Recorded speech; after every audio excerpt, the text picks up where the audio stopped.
Sir, it is admitted by all section of this house and the other house as a very important bill and ordinary a law of this sort would receive appreciations at least from this section of the house.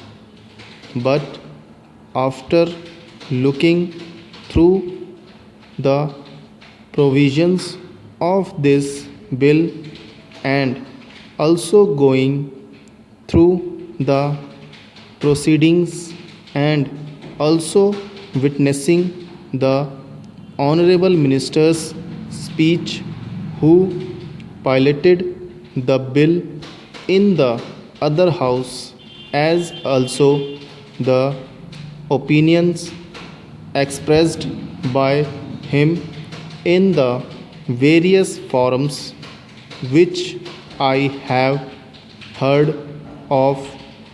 I do not think that this can under any stretch of immigration be called nationalization, at least as far as I can understand it.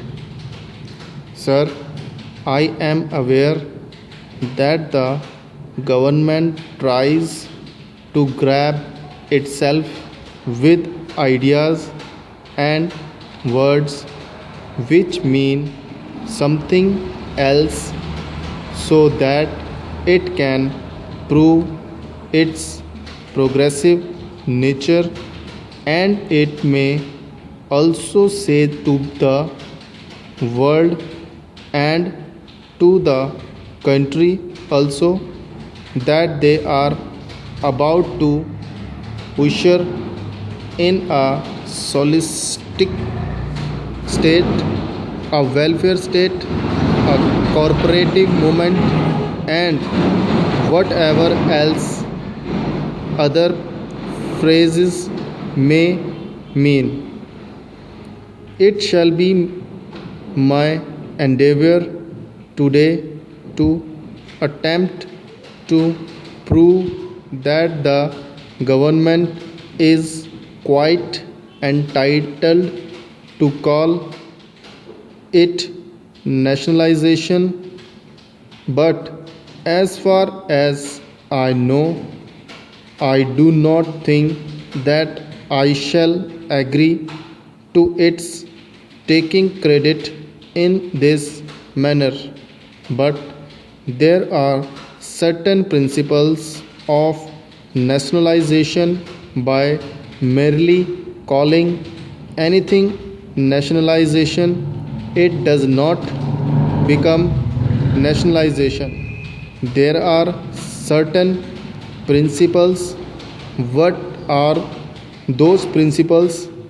Firstly, you must prevent any private exploiter for private benefit, especially in an industry essential for the very life and well-being of the society.